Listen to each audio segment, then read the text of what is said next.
नमस्कार, बहुत स्वागत है आपका वृश्चिक राशि।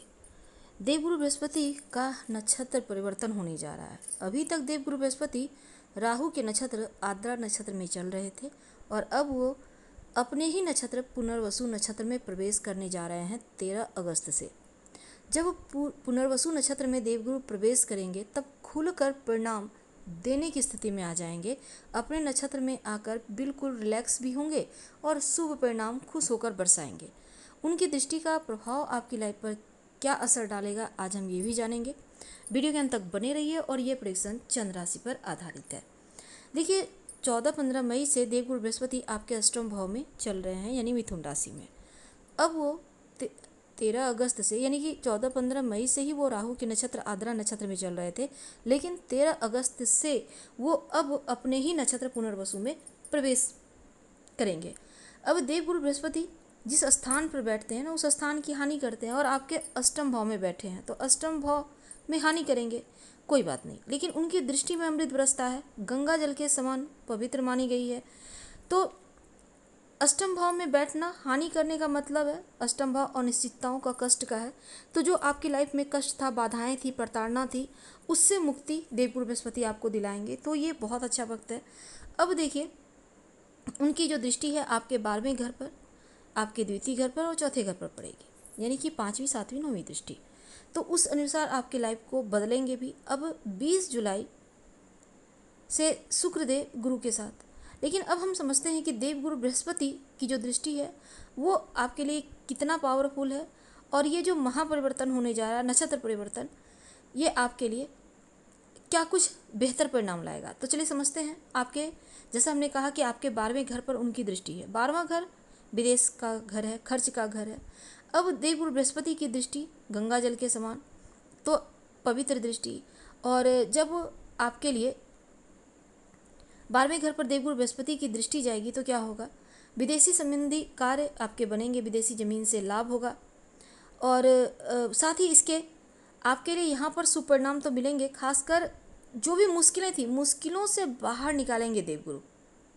हाँ, ध्यान योगा जरूर कीजिएगा, इस पीरियड में मन का सुकून मिलेगा, पॉजिटिव हालात आपके लिए बनते दिख रहे हैं। तो नक्षत्र के माध्यम से फल देंगे। आपका 12वां घर एक्टिव हो रहा है। अगर कोई बड़ा इन्वेस्टमेंट आप करने का सोच रहे हैं तो 13 अगस्त 25 से लेकर 18 जून 2026 तक का जो वक्त है वो देवगुरु बृहस्पति अपने नक्षत्र में बैठकर आपके लिए बहुत ही ज़्यादा खूबसूरत पल लेकर आए हैं, सुपरिणाम लेकर आए हैं। तो अब देखिए, सबसे पहला तो 13 अगस्त से लेकर 18 अक्टूबर तक का जो वक्त है वो विदेश संबंधी जुड़े हुए जो भी कार्य आप करना चाहते हैं कर सकते हैं, आपके लिए बढ़िया है। आपको बिल्कुल यहाँ पर हरी झंडी मिलती दिखेगी। देवगुरु बृहस्पति भाग्य का साथ दे रहे हैं, विदेशी संबंधी कार्य करवाएंगे। और आप अगर विदेश जाकर जॉब करना चाहते हैं, व्यापार करना चाहते हैं, घूमने जाना चाहते हैं, यहाँ पर इस मामले में शुभ परिणाम मिलेंगे। 12वां घर आपके लिए एक्टिव हो गया है, उनकी एक दृष्टि आपके धन भाव पर है। तो धन की स्थिति जो भी थी, मुश्किलें थी, वो समाप्त होगा। आपकी वाणी का वेट बढ़ेगा, लोग आपको सुनना पसंद करेंगे और कोई भी असुविधा परेशानी यहाँ पर नहीं होती दिखेगी। हालांकि आपका यहाँ पर स्वास्थ्य भी बढ़िया दिख रहा है, तो आपको टेंशन नहीं लेना है। तो देवगुरु बृहस्पति पूरी तरह से आपका हक आपको वापस दिलाते नजर आएंगे। थोड़ा सा ध्यान योगा कीजिएगा मन का सुकून के लिए। अब हम समझते हैं धन भाव पर, चूंकि हमने कहा अपने नक्षत्र में बैठकर धन भाव को देखेंगे, तो धन भाव एक्टिव हो गया। देवगुरु की जो 7वीं दृष्टि है धन स्थान पर है, तो ऐसे में आपके लिए एक से ज़्यादा स्रोत से धन आएगा, धन की स्थिति बढ़िया रहेगी, मुश्किलें कम होंगी, धन संग्रह बढ़ेगा, बैंक बैलेंस बढ़ेगा, पैसा बचा पाएंगे। कुटुंब में कोई भी अगर आपको काम करना है, किसी का हेल्प करना है, कोई मांगलिक कार्यक्रम होना है, तो वो आपके घर में होगा। अब उनकी एक दृष्टि आपके चौथे घर पर भी जाएगी, तो चौथा घर राहु पे ऊपर जब दृष्टि डालेंगे देवगुरु बृहस्पति, तो चौथा घर आपका बेहतर हो जाएगा। तो प्रॉपर्टी, संपत्ति संबंधी जो भी मुश्किलें थी वो समाप्त होगी। संपत्ति, प्रॉपर्टी का सुख यहाँ पर मिलता दिखेगा। भूमि, भवन, वाहन का सुख के साथ माँ का साथ मिलेगा। मानसिक शांति बनी रहेगी, सबसे बेहतर यही होगा। और चतुर्थ भाव चूंकि फैमिली का है, तो ऐसे में फैमिली का साथ मिलेगा। कोई भी तनाव है वो समाप्त होगा। गुरु की दृष्टि है तो मुश्किलें समाप्त होती यहाँ पूरी तरह से दिखेंगी।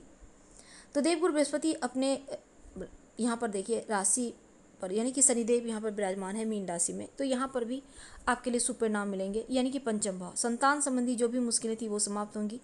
आप संतान का विवाह करना चाहते, संतान का जॉब के लिए परेशान थे, तमाम यहाँ पर चीज़ें आपके लिए बेहतर होती दिख रही हैं। और संतान प्राप्ति के तो योग बनेंगे ही। साथ ही जो विद्यार्थी उनके लिए बढ़िया रहेगा, पढ़ाई लिखाई के मामलों में बढ़िया है, फोकस है।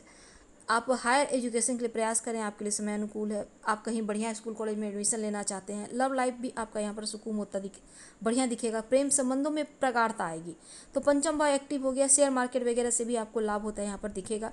क्या करेंगे, देखिए रोज़ सुबह ओम बृहस्पति कम से कम 11 बार जप कर लें, माथे पर हल्दी का तिलक लगाएं और ये आपके लिए बढ़िया रहेगा। 18 अक्टूबर तक वक्त बढ़िया है। 5 दिसंबर तक 18 अक्टूबर से लेकर कर्क राशि में रहेंगे, तब परिणाम अलग होंगे।